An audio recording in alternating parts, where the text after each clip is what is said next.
Hello and welcome to the Canon Fodder Podcast, the movie podcast where we discuss all things canon. What's worth watching, what's worth your time, and what should you avoid completely. You're listening to Fodder Phil, and I'm joined as always by my super sexy co-host, Fodder Tom. Say hi, Tom. Hi! Very camp and sexy. So this is the first time listening, welcome along, and if not, welcome back, loyal one listener. So if you like what you hear, please drop us a like and subscribe. And if you don't like us, then still do it anyway. So this week we're going to be discussing the 1981 classic movie Raiders of the Lost Ark. But before we get into that, we like to start each episode with a little feature we call What's Canon On? So Tom, what's Canon On with you? So, I've had a bit of a week. Like to kind of start by saying that I've had a roller coaster of a week more than anything. It's been up and it's been down. The reason I say that is because I am signed up to the postcode lottery. Now, anyone who doesn't know what the postcode lottery is, it's where you basically pay, I think it's 12 English pounds to be part of a lottery service. It goes to charity as well, so you can dip into the feel goods. So with my recent venture into postcode lottery, I've been with them for about 6 months now. I got a letter through the door, and I was like, "Oh shit! Like letter, Exciting. this is big. Like it only ever goes in letter form if it's a big thing." I got the letter, opened it. I was like, "It's a fucking M&S £5 voucher." I'm devastated. I'm rocked by this not being any form of cash. A couple of days pass. There's a knock on the door. Postman's knocking on the door. I was like, "Oh fuck." Something for me, Christmas present maybe. Open the door and he goes, "Oh, mate, you've won." I went, "What?" And he goes, "Yeah, you've won." So he gives us this package, and I'm talking a fucking package, and I'm like, "Oh fuck!" Like they must have like had to really squeeze this check in here. It's got postcode lottery on the front. It says you're a winner. I was like, "Oh my god!" Like I'm retiring. Like fuck this podcast. I'm not be back. This is it. I've made it. Opened it. It was fucking hand cream, wasn't it? Like hand cream. So first, I get an M&S voucher, which I don't go to M&S. I can't afford M&S. There's not even an M&S near me to go to. And secondly, I think it was called Default or Renault or some brand that I'd never heard of, hand cream. I gave it to my partner, thinking, "Oh fucking, I'm ruined by this. You have this." Give it to her. Then I tell people at work, and they're like, "Oh, that's a really good brand of like hand cream. I hope you give it to someone for Christmas." I'm looking at her putting this hand cream on, and I go, "Oh fuck, I can't give it as a gift now." So not only did the postcode lottery ruin my chances of being a millionaire, I've ruined myself of having to buy an actual Christmas present. So that was my main Canon this week. You were picturing like a 4-foot check in this box. Is that what like folded up? Is that what you were Yeah, envisaging here? so it was about. I'd probably say the package was not A3. I'd say A4. I was a bit suspicious. I was thinking, "Oh, weird size for a check." And it was a bulky package, so I thought, must be like 3 checks in here. There must be like, "Oh, no one wants, we'll give them everyone else's."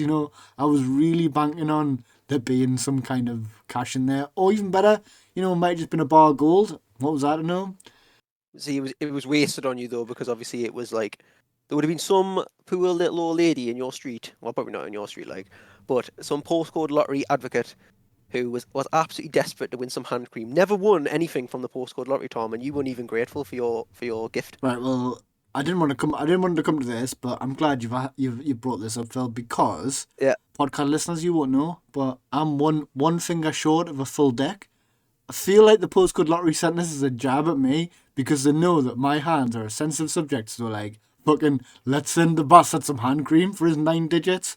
If we're whipping out the big guns and the big thumbs, I'm gonna divulge a little story as well about your missing digit, which is like we met in college and we instantly hit it off straight away. Like I just walked in, I was like, this man is my friend now.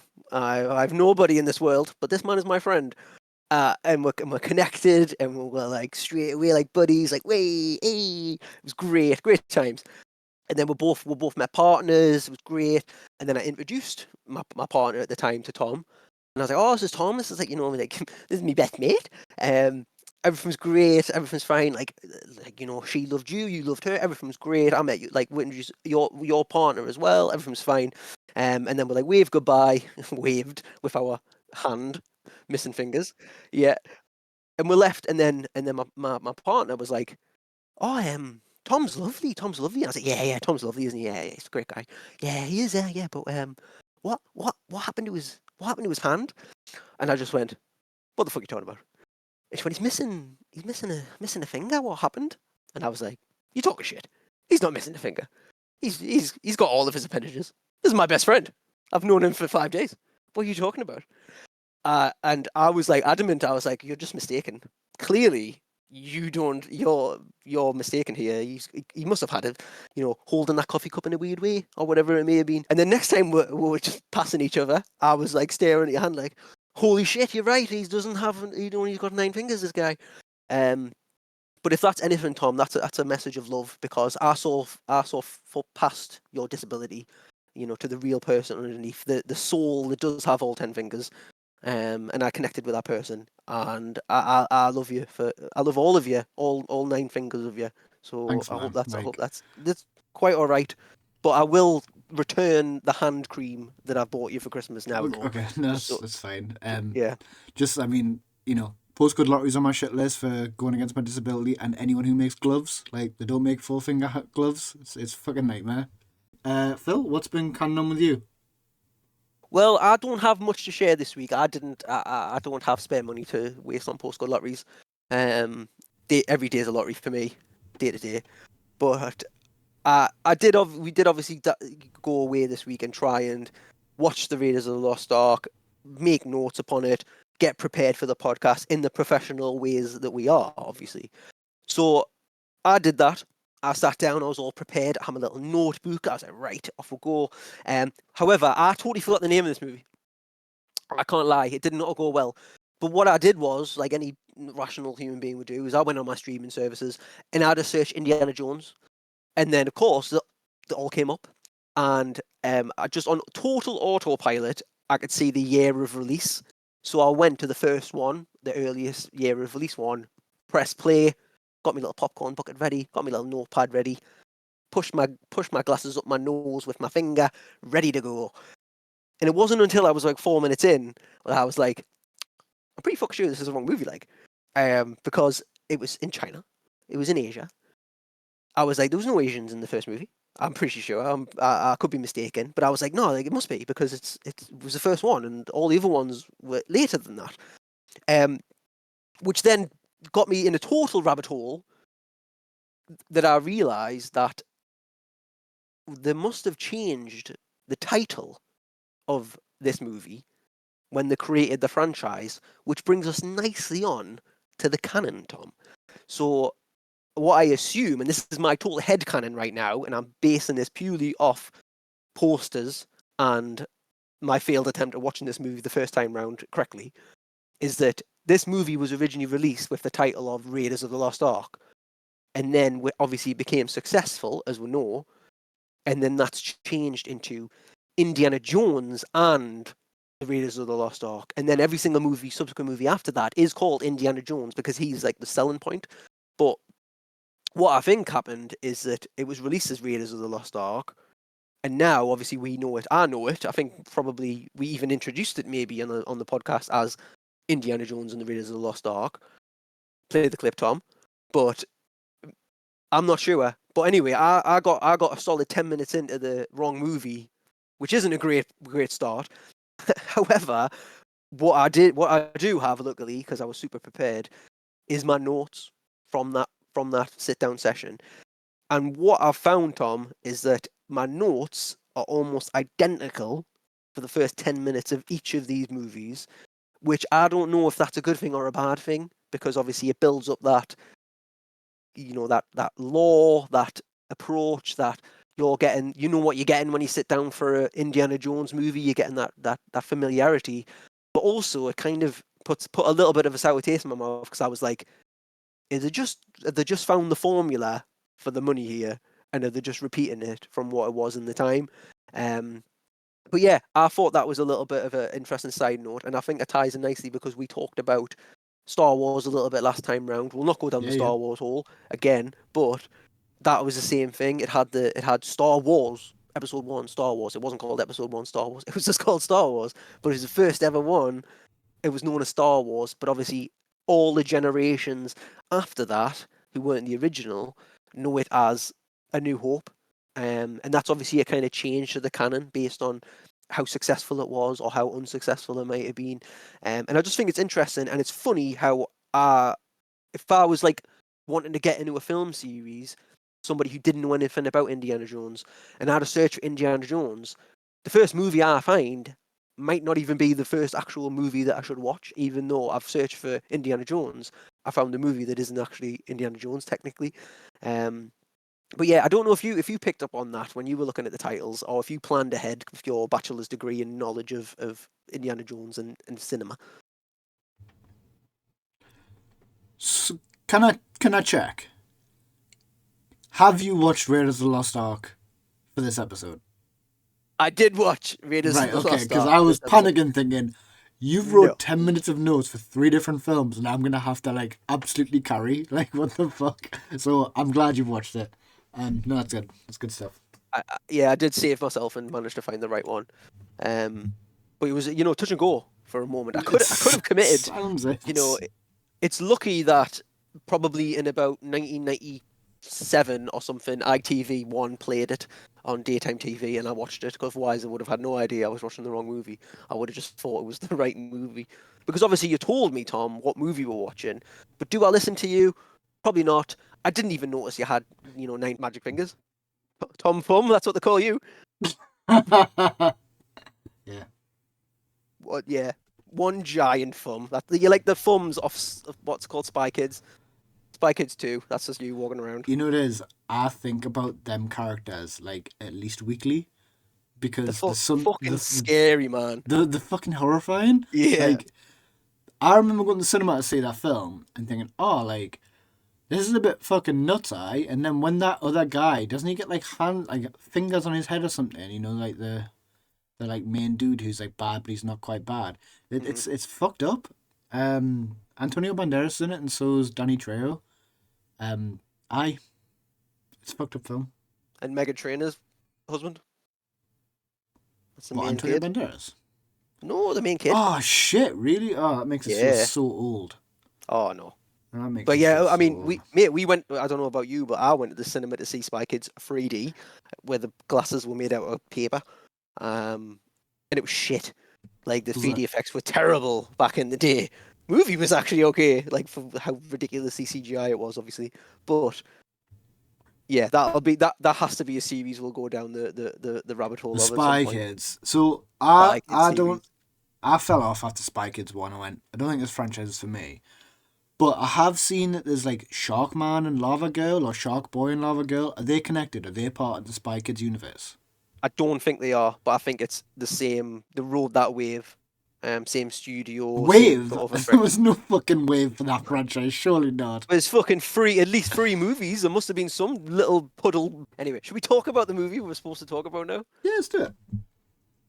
So where do you want to start on? Because I thought initially I wanted to put big kudos, and it's similar to the first movie I watched, which we're not going to talk about, but the actual movie we're supposed to be talking about.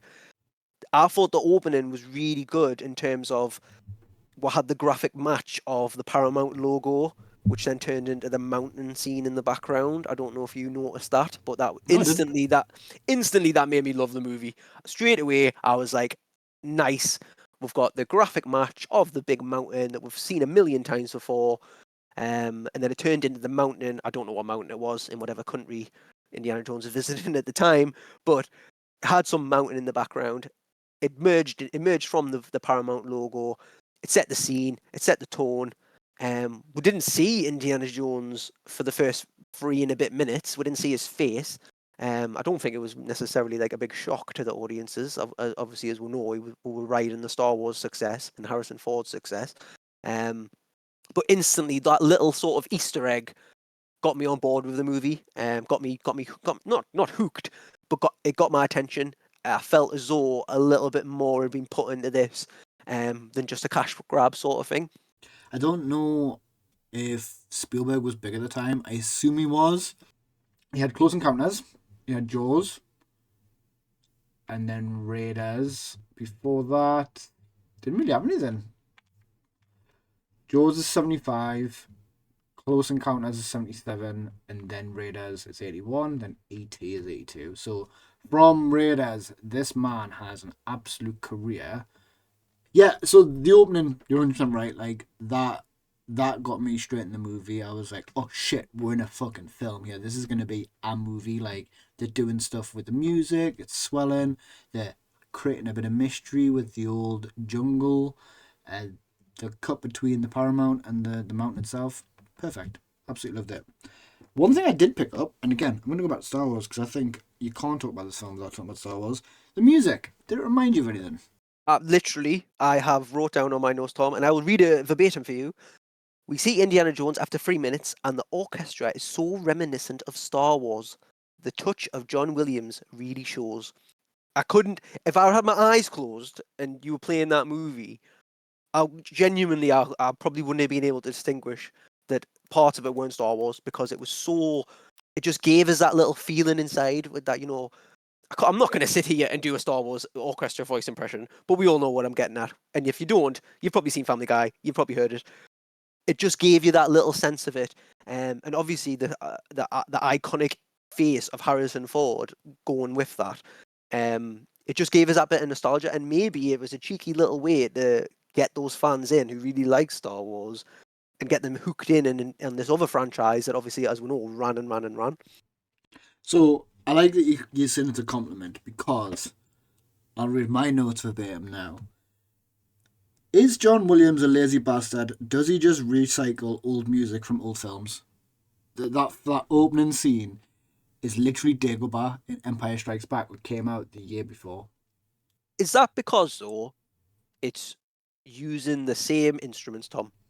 No. And you're just like, what? this instrument. That's like listening to any song with a guitar and go, oh, it's the same fucking song. Yeah, it's like, what's going on? No, not at all. Like, if you go and watch the bit where Luke is in Dagobah and he's fucking about with R2D2 and Yoda and it's all mysterious, that song is pretty much identical. And I've got another example later on, which I'll get to, which I'm pretty convinced is the same fucking song, just either sped up or slowed down.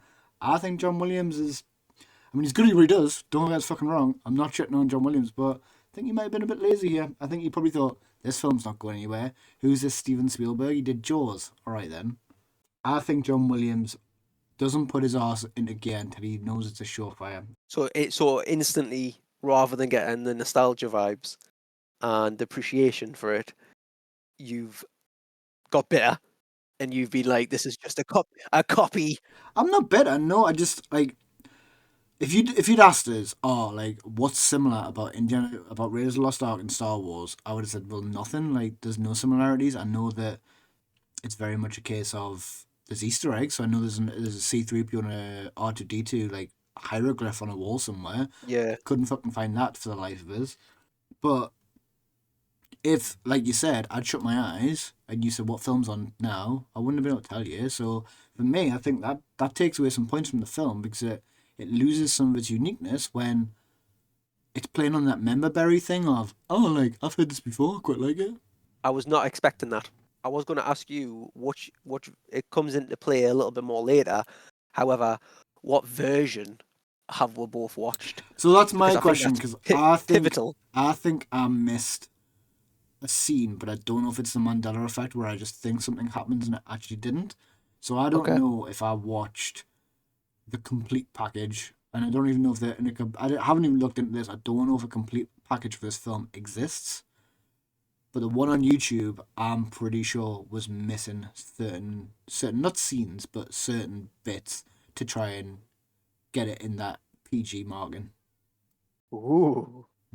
PG could be the theme of the episode here because there's certain things that we'll get onto probably in a minute that I think this movie is a PG, right?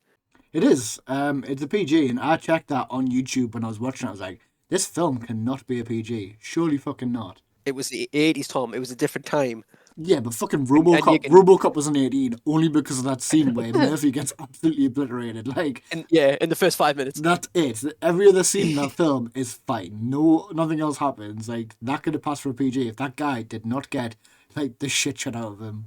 So with this start, I think, and one of my notes I've wrote down is it's a perfect opening, and I'm not just talking about the first 5 minutes. I'm talking about the first 15 minutes. For me, for the canon of this film and this franchise, this is a perfect way to introduce a film. Within 15 or 20 minutes, I think it's 20, you know who your main character is, you know what type of person he is, you know that he puts on a persona of being this gruff guy. He doesn't talk for the first 5 minutes. You're like, oh shit, like this guy means business. Then you find out actually he just puts that on, like he's not actually this person. He's got a fucking split personality disorder. Indiana Jones lives two lives, and I'll come on to that a bit later. But he basically wears a disguise constantly. So which is the real him? Who is Indiana Jones? I think that's open to interpretation. Do you see him as the teacher that the fucking little lassie's like winking at with a "I love you" in her eyes, or is he this gruff explorer? So I think, Are you come are you alluding to a Superman Clark Kent, Bruce hundred Wayne percent, Batman sort of hundred situation here? percent, yes. Like he is living two lives because, and one of the things I picked up on, I don't know if you did. When he's a teacher, he's clean shaven, but when he's Indiana Jones, he's not clean shaven. It's two different people. He plays Glasses as well, glasses, hat. I mean, suit. suit, and then he's got his like not suit on, whatever that is. Did not suit yet. Yeah. What did you think of the tone? One of the recurring notes I've wrote down is slapstick, and I think Oh, that really, yeah, because like there's so many bits that were just. What I really liked about it is I didn't feel like it took itself too seriously. Which I think if you when you cast your mind back a little bit to Star Wars and to its success, it didn't take itself too seriously either. Maybe it was a sign of the times. Maybe it was a zeitgeist, the late 70s, the 80s, where cinema was kind of having a bit of a joke with itself. But I really enjoyed it, and obviously we'll get into all of the nitty gritties. But I think overall, the slapstickness of it really it didn't take away from anything. I appreciate it for what it was. It was just a ridiculous movie. I mean, it was PG for a start, so it has to be kind of maybe that slapstick element was on purpose to get the kids more yeah. engaged, which is probably why it appealed to me so much because I'm a big bloody child. Mm. But yeah, I thought the slapstick took away. Obviously we saw quite some intense stuff at the start. We saw dead bodies. We saw a guy getting impaled. We saw Yeah. people getting killed. And then 2 minutes later, he's running through the jungle, swinging on vines, climbing into boats, climbing into aeroplane boats, freaking out about snakes, and we're straight back to slapstick. All the horror, all the drama's gone, and we're just back to he's reverting back maybe to that mild manneredness of it. And then the tone totally shifts to comedy bits, where he's carrying 20 rolls of paper and all his bags, and you've got, like you said, you've got the teenage girls fantasizing over him. Just the jokiness of the whole thing, and throughout the movie, it flips between the two.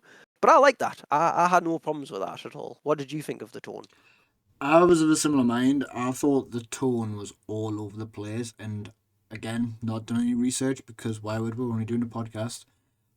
I don't know if Steven Spielberg came up against producers where it was, you need to put something in here for family. We need to get this a PG film because it needs to be a blockbuster.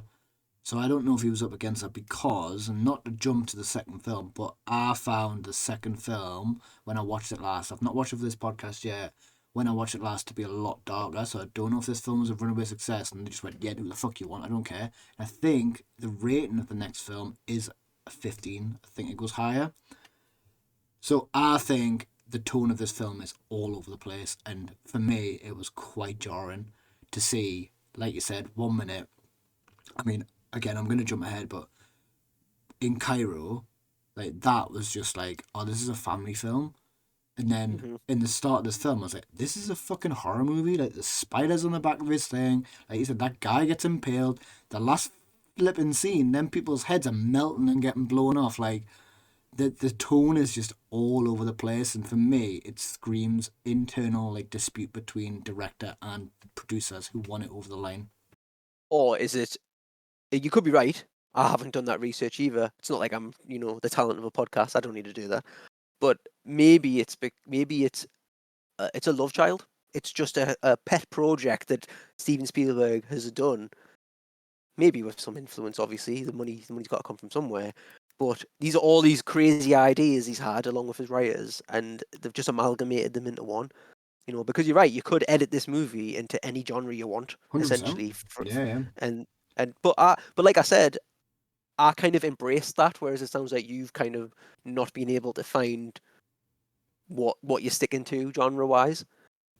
I've seen this film, I can't tell you how many times, and I enjoy it every time. Like, I did enjoy my watch with it, but being critical of it, I was very much of, so what's the message I'm supposed to take away? Like, for example, Phil, for you, like, what did you take away as Indiana Jones' character from this film? If you had to sum up who Indiana Jones is, what would be your takeaway as his canon? I've wrote down one note. You might have wrote down the same note, but there's one line in this movie that I can't get away from, and it is and I knew about it before, but I forgot about it until I watched the movie, and when I heard the line, I was like, "Holy shit! I can't believe I forgot about this." And the note I've wrote down, Tom, is Indiana Jones is a paedophile. Right. I've not got that note. Okay, well, you might have not picked up on it then, but he's got obviously the love interest, Marion, I think she's called. Yep. And when the first meet on screen, she kicks off with him and she says, and I'm going to quote it as best I can, but she says, "You knew what you would like. You knew it was wrong. I was a child." Indiana Jones' response is, "You knew what you were doing," and again, total shift. And it also kind of, if when you go back on some of the scenes you mentioned earlier about teenage girls in his class putting "I love you" on the eyelids and blinking slowly seductively at them, it adds a whole new element to that. But yeah, so apparently I haven't done the full research into this because we're sticking to movies and it's not confirmed in the movie what her age is. But from my brief research into it, apparently in the novelization version she's 15, and they have a little fling when he's her teacher, and then she runs off and goes to the Alps or wherever she ends up in the movie. And I kind of can't get over that. And obviously we're talking the 80s, different time. But in my mind, Tom, that's still wrong. That's still not right. That's still also an abuse of power from a teacher. So I remember this line now, like now that you said it. I remember when it said, and I had a similar thought, but something in this movie, I don't know if it was cocaine, must have made me forget like straight away that line happens because it moves at a bullet's pace. So I thought about that and thought, oh, that's a bit of a weird line. But then I think like it goes to the like next scene where fucking like people are breaking in, there's a fight. So yeah, like Yeah. I completely forget that happens straight away. Throw some Nazis in there, distract the audience. Yeah, I was like, oh, Basically, that's kind of bad that he's a paedophile. Oh, actually, the Nazis, yeah, that's worse. Like, yeah, the worst. Nazis are worst. Yeah. yeah, so it's like top trumps, but no, like that is a fucking stellar point, and yeah, like now that you've said it, I feel safe. Safe. I feel safe that someone's exposed this man for what All right. he is. Sorry, I should have clarified what I meant by that. So what kind of hit for you and what didn't? Well, this might sound a bit kind of contradictory, but some of the acting from the main female lead was diabolical. Yeah. The complete overacting throughout the whole movie of her was insane. There's one scene, I don't know if you picked up on it, where there's a big fight scene when they're in Cairo, and he's taken on 5 guys himself as typical Batman fashion, and you can see her in the background and just picking up what can only just be described as some sort of metal pot. For anybody who watched this themselves, and if you haven't, please do, if you've listened to this, go back and have a look at yourself and make your own judgment. And you might totally disagree with us, and that's totally fine too. That's what we're all here for, to have this discussion. But she's slowly banging this pot on people's heads or something, and it's the most ridiculous thing I've ever seen. And she's only acting in the background, and I suppose she's working with what she's got. It totally broke my enjoyment of the movie because I was seeing Indiana Jones and his fights, for as much as they are comical, have got that little bit of realism element too. The punches look like the land and type of thing here and there, but hers absolutely did not. And there's loads of bits where I can't get over how bad her acting is, and again, maybe that's the direction she was given. Maybe they just basically said like, "Look, have fun with it," because like you're not the star here. Harrison Ford's a serious one. Indiana Jones is a serious one. Everything else is just second fiddle. I mean, we've got a Nazi monkey, for God's sake. It does a Heil Hitler at one point. So there's the disbelief can be completely suspended here. But there's also the scene right at the end where they're tied up. And he's like, close your eyes. Keep your eyes closed. And if you watch her face, if somebody told me to close my eyes because my life was dependent on it, my eyelids would be damn tight shut, Tom, to the within an inch of the life. Tight shut. And if you watch her eyelids, it's like there's an invisible guy trying to open them up on her face. The face just pulling, and I couldn't get away with it either. It made us laugh. But again, tying it back into the slapstick element, those little bits are almost like what I would expect to see in Scary Movie. And when somebody's completely overacting just to take the mick and steal the scene and make a joke of itself. So maybe it is. Maybe I'm just overanalyzing that, and it was just a bit of a Mickey take thing. She's the comic relief side of things, because she kind of is. So she is the sidekick in this movie, and obviously in every movie, Indiana Jones has a sidekick, and maybe she was just the comic relief side of things. But because she's a female, it doesn't really get immediately interpreted as comic relief because typically it's not a female. Typically the female's just the love interest and nothing else.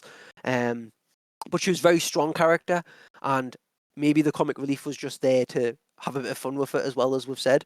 But yeah, the ridiculous overacting. I thought it was funny to the point of embarrassing. But yeah, like I don't know if you felt any differently about any scenes. What I don't like about films is when you put something in the film to then pay it off later, but it's only there for that reason. So first time we see Marion, she's drinking the shots with the guy, and the guy passes out and she wins. So that comes in later because she does it with Bellic in the tent. Like that's their way of saying, "Oh guys, remember this? Like we showed you this to start off with." That's good film design. But then to make her, like you said, well, I've wrote useless for the rest of the film, where Indiana Jones has to save her, and like she's fucking running off and in Cairo, and like you said, she picks up a fucking pan, even though we know she can fight because she owns a bar. Like that's her bar. There's no way you own a bar and don't know how to punch someone in the face. Like just doesn't happen. So her character kind of falls through the middle when all you're doing is using her for a love interest, but you also want to pay off a scene you showed right at the start. It just, for me, like her character didn't work. And then I want to talk about this monkey. Mm-hmm. Does the man understand the monkey? And if so, how? They've got a very close bond, Tom. But that's fine. I can get away. The bond between an Egyptian man and a Nazi monkey, we can't even begin to comprehend. I'm fine with that. I can withstand the disbelief of that man understanding that monkey because they've been like us, lifelong friends, and I can just about understand you. That's fine. What I can't get is that monkey goes into the fucking Nazi base and like kind of communicates with another Nazi. So the Nazis just speak monkey? Like, is everyone in on this monkey? Do I not have a monkey and I should have? Like, what's going on? Also, what did you think of the fact, spoilers, by the way, this is not a safe space. This movie did come out in 1981, so I think we're pretty safe. But when the monkey dies, yeah? Yeah. And it's very sad. Everyone's sad about it's the got monkey the dying. good line. It's not sad because he goes bad dates, and it's the best line in the film. No, but you have the good old, like, typical, very soft music and dun dun dun. But I don't feel sorry for that monkey. That monkey's a dickhead. 100%. Like, that monkey is a Nazi. That monkey betrayed everybody and was double-crossing Indiana Jones.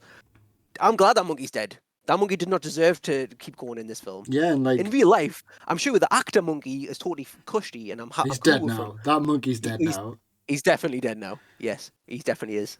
So I've put... The tone is so goofy in Cairo.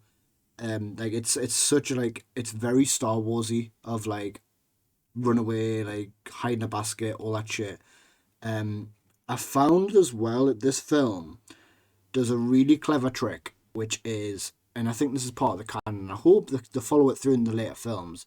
They like to play with stereotypes, so you as an audience member, you know who the bad guy is by the music sting. You know like who characters are just by their clothing, their presentation. But then later on, it plays with those stereotypes because it puts them against them. For example, when the bad guy, I still don't know his name, who's got the burnt hand, I relate to him because of hands.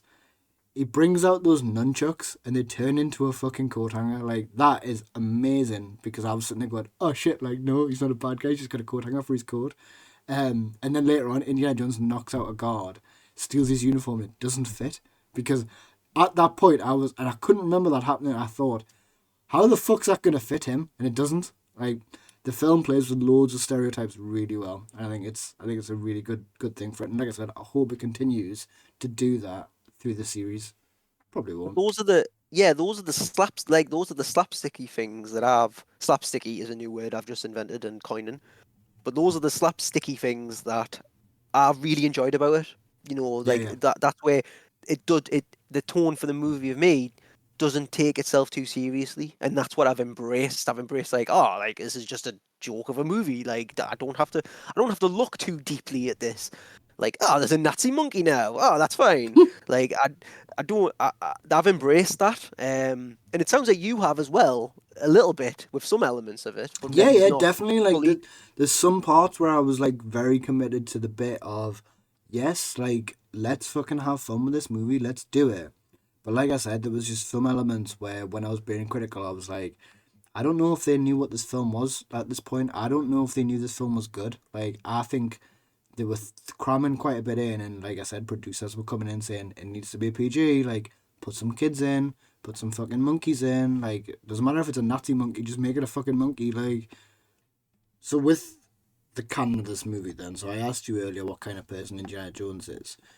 Do you think he's a tolerant person of other cultures? I mean, yeah, to the point in which he's willing to, invade them and take the stuff and bring them back to his country. Did you notice that he couldn't speak another language? He can read the other languages, though. He can read it, but he can't speak it. Every So scene. is he deliberately not? Well, that's it. Like, is he a massive racist? Because there's like 3 scenes, and the one I remember the most of is it's where they're disguised in the dig site and they're walking back, and the Germans ask for Wasser, so they're asking for water, and he has no fucking idea what they're saying. He just kind of walks off, and the guy grabs him and goes Wasser, Wasser, and he just storms off because he's like, what the fuck's he saying to us? Like, I've got no idea. And then his other pal comes in and he's like, straight away, like, oh, no, I'll get you some water. So I don't know if it, like, for a teacher, like, would you not know the word water in Germany? Like, probably. See, I interpreted that more if he was shitting himself. He just didn't want to show his face. There is another couple of scenes. Like, if you watch the film back, there's a couple of scenes where. Yeah. So the guy is sorry. I've remembered. Don't worry. So the start of the film, Bellick says, Bellick says, the difference is I can speak whatever the language of that tribe is, and he goes like, and then that's it. Fucking Indiana Jones can't. So like he doesn't learn the language. He just gans and gets the treasure, and then fucking comes home, has a crumpet. Are we also going to talk about the fact that we've kind of had a blackface sort of situation going on with his friend that he lives with in Cairo, who's not Egyptian at all? I have no idea what you're talking about. So he goes there, yeah. It's also, isn't it Gimli from Lord of the Rings? Like, did he black up for that a bit, or brown up, or do something? Because he definitely put on an accent. Was it necessary to get John Rhys Davies in? Could they not have got a very professional, good, authentic actor from that region? I had no idea it was him. So for me, he was acting so well that I did not recognize that was Gimli. I was like, oh, it's this guy. But I couldn't have said, like, that's Gimli. Like, that's only because you're an absolute fanatic for Lord of the Rings that you recognize that's who that was. That's true. How do you think the film handles its Nazi problem? Do you think it handles it well? I mean, ultimately the Nazis are portrayed to be the bumbling fools of the movie, which is kind of classic of the genre. And interestingly enough, like it feels very late in to be like making the Nazis in the 80s the main bad guys. I feel like it was a little bit earlier in cinema when I'm thinking of the likes of Great Escape and that kind of genre of movie where the Nazis were like the big cinema thing. I don't know. I'll have to look at the timeline of movies, but like, did they need to make it Nazis? Like, obviously, When did it set? It's set in 1936, yeah? yeah, they could have made you know, a, Russian guys. Yeah, Why but not? is it It would because everything would have worked exactly the same. though, like 1930s, it gives it an air of like not authenticity, but it gives it that idea of this couldn't be just resolved by someone like using technology of the time, like because computers had started thinking and like I don't know, it's a bit putting it in olden times gives you a little more leeway on some of the props and stuff like that. Hmm. I don't And know. I suppose, it just also we're dealing with somebody who's like an archaeologist. So Yeah, you're putting it in the past. You're putting it 50 years in the past. It makes it that little bit more authentic. You can get invested in this guy's story because it's like, oh, what did he do in the past? Well, what artifacts is he going to discover? Whereas if it was set like in the current times in the 80s when it got released, they might not have been as bothered about it because it doesn't feel as historic as it would have done if it's like this is set in the past. yeah. Um, let's talk about some of the fantasy in the film then. So obviously, this film is heavily uh, fantasied. It's a fantasy movie in the sense of it goes through like religious artifacts. It has things happen that wouldn't happen in normal life. So in terms of the fantasy, why do you think they went down that route? So I'm going to answer this question with a question, which is like the most hypocritical thing to do. Love it. But the end scene of this movie, yeah, where they have the ark and they have their top men Love working it. on it. Yep. How did you interpret that scene? Because they put the ark in the box, they've sealed it up, they say it's top secret, and then they wheel it into this warehouse full of millions of other boxes. And I remember watching that scene as a kid and thinking, "Fuck me, what's in all those boxes? That one's got the ark in. What's that one got in? What's that one got in?" And then I'm also like, now looking back at it, I'm like, was that just like a way of them trying to say like the hiding it just amongst all these other boxes, or is all these boxes got all these other mad ass artifacts in? One of them's got Excalibur in, one of them's got Medusa's head in, all these mystical stories that we think are untrue, and the ark being one of them. What do you think was in those boxes? Because to me, in my head, and especially considering where the other movies go and how it goes away from just Christianity being right or Judaism being right or whatever it is, and then it goes into different religions and different spiritualities, and ultimately kind of fucking aliens and shit. In my head, the end of that movie, Indiana Jones exists in this world where every fucking fantasy is true, and he's the one who's going to be able to discover them and solve them and fix them all. No, I thought the same thing. Like when I saw them boxes as a kid, I was like, "Oh shit! Like what's in all these boxes?" Like you said, is it stuff that like they've already found and it's like mystical and magical and stuff? And like when you got searching for the ark, they knew it was real. But when they talk about it in the first couple of scenes, they give him like the cold shoulders and say like, "Fucking Ark of the Covenant. All right then, pal. Whatever." So was that all an act? Like, did they know that he was going after something real? And probably did, because why else would they have got him together before the Nazis did? They were clearly shitting themselves that this Hitler guy, sounds like a not. I don't think he's a friend of the podcast. Um, I don't know, like if No, he's not a friend of the podcast. I No, don't no. know if it was implied that they were like acting and kind of conning Indiana Jones to be like the guy or make him feel like he's the guy because they needed someone to go. Yeah, but the top men line So feels very rehearsed as well. Like that was always the plan. They're yeah, gonna get that. They're gonna lock it away, and that's it. But then that implies to me that they've done this before with fucking God knows how many other things.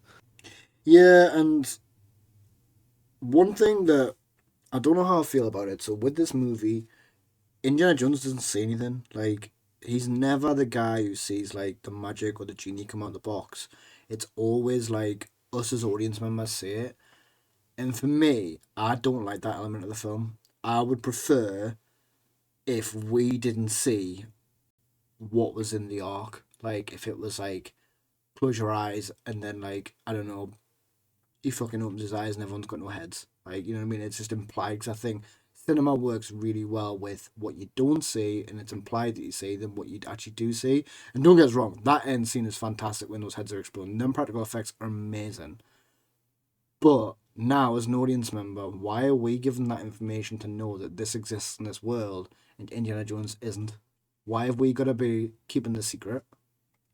Do you think audiences in the 80s could have accepted that? What, not seeing it? Not seeing it. Because Yeah, I agree. 100%. I agree with what you're saying, but right in this day and age, Because there's so many films, like horror films in the 80s, slasher, they got away with so much stuff because you didn't see it. It was implied. Like, when did the Texas Chainsaw Massacre come out? So that came out in 74. So, what, this film's a couple of years after? Well, no, it's almost a decade after. That film got banned because everyone, like, it's the worst film I've ever seen. Like, it's so gory. Like, you see people get their bodies cut in half. You don't see any of that. Like, I think cinema sometimes overplays its hand, and I get that the 80s was the time for practical effects. Like, everyone was saying what they could show on screen and what they could make, so I get why he's done it that way. But why not make Indiana Jones say it? Or why? I get why, like, he's had to close his eyes, but they could have got around that. They could have done something else. He could have been like, oh, he's a true believer, he's never hurt anyone in his life or something. They could have got around that with something. But why have we now got this secret from the main character? Like, why are we in the know? yeah, but we're in an elevated position compared to the main character. We get that benefit. Yeah, I don't know if I liked it. I think I would have preferred it if we were on the same level as the main character for this kind of thing, because in the second movie, I'm sure the second movie's a prequel and he comes away from that and he can't come away from that believing anything because at this stage he doesn't believe anything. No, yeah, I didn't even realize it was a prequel. Yeah, it's set earlier.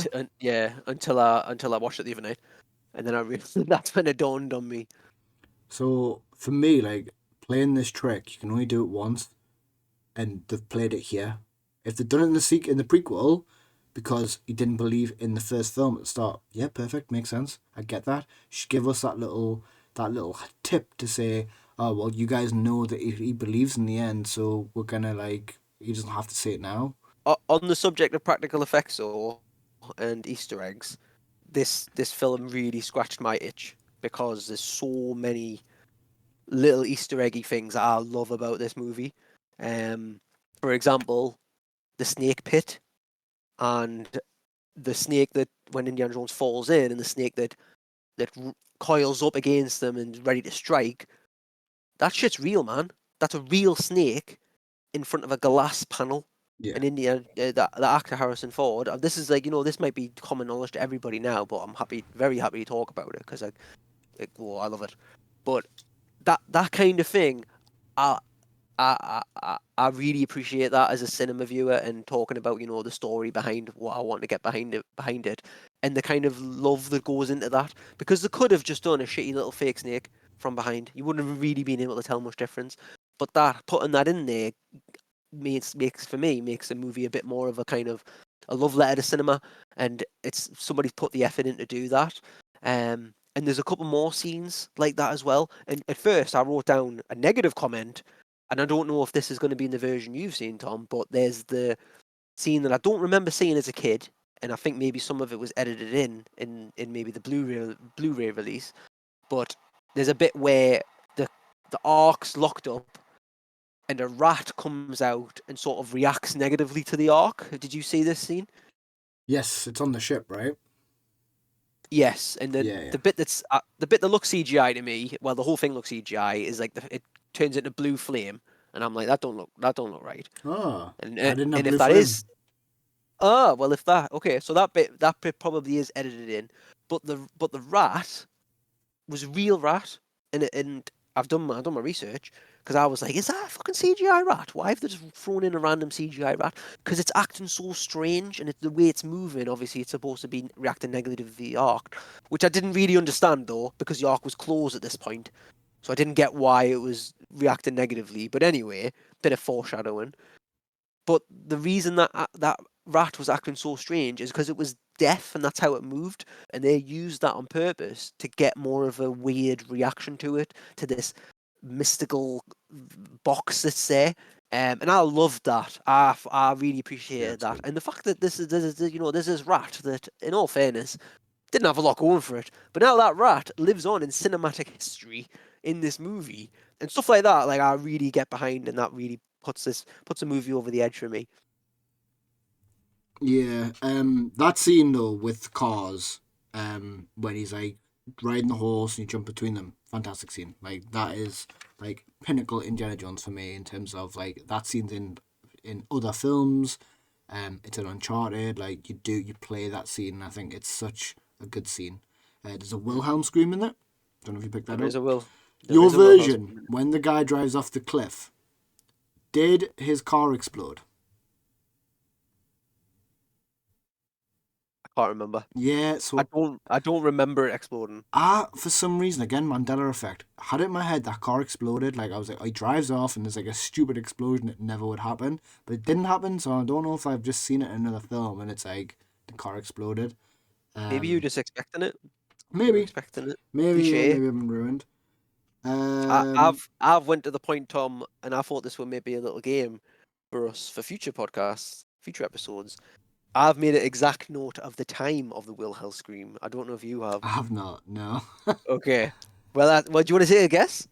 Do you want to take a guess? um, how What long's the film? hour and minute? How long's the film? Is it I mean, 155? you're. I think it's 155 sounds right, but you are the man in the chair, so you let me know. I'll have a quick look.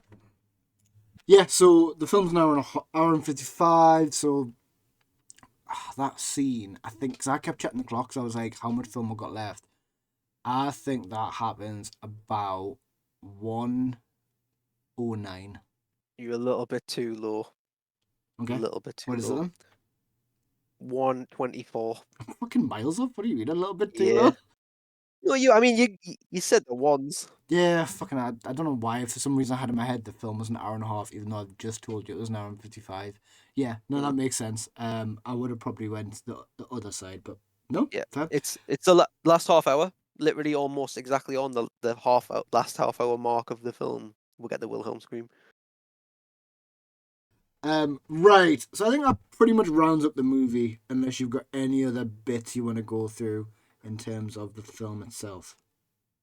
In terms of the film itself, no. The only other last note I wanted to put down is probably the most cliche thing that everybody talks about with Raiders Lost Ark. But again, it's those little Easter eggs that I love, which is the shooting of the swordsman scene.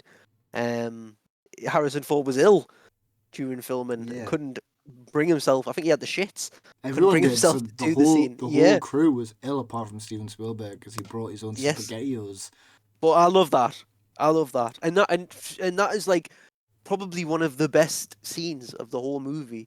I was gonna say sorry quickly. It ties into breaking stereotypes because you think, "Fuck, we've got a battle on our hands here, boys," and he just fucking shoots him. But yeah, and again, that ties in with and how I enjoyed the movie, how I just sat there and just appreciate it for what it was, which was something that didn't take itself too seriously, had lots of slapstick in it, and that scene perfectly tied in with that whole it set itself up for this amazing fight scene, and he shoots the guy, and then they reuse that gag as in later movies as well, and it becomes a gag in cinema essentially. All right, so let's rank this sucker then. So where do you think it falls? Well, it's hard to think of any franchise and not put the first one quite high up on the list. Um, I don't know what your thoughts are on it. I had it at A, so I don't think it's an S ranked film, and that's only because I think of the bits I've mentioned, which bring it down, which it's too close to Star Wars. Like this could have been its own thing, and I think this film gets wrapped into a lot of Star Wars stuff. When people think Indiana Jones, I think automatically Star Wars isn't far behind. I think John Williams does not help with this problem. I think the tone as well. I know what you said in terms of the tone being up and down, but being like slapstick and for kids and stuff like that. I found it when I was really paying attention jarring. So for me, it's not quite an S tier movie, but it's definitely a film that everyone should see. I thought you were going to go lower. I thought you were going to say B. No, As in, there's a lot in this film that saves it, like the pace, the practical effects, the adventure. I think the story's class. Like I love anything mystical, like stuff like this, where it's like shit. Like this could be a real thing, the Ark of the Covenant, but obviously it hasn't got ghosts and stuff in it. But it could be like real. Like there's almost a level of belief where I'm like I can commit to this story. so we're going with an A rank. That's what I am at. Do you think it's higher? No, I'm happy with A. Yeah. I'm happy with A. I think like we've said as well with these tier lists, we can move it up and down like as we go. Like if we watch the next film and go, actually nah, like we were a bit harsh in the first film, let's knock this up to an S. Like we can reorder and stuff like that. That's not a problem.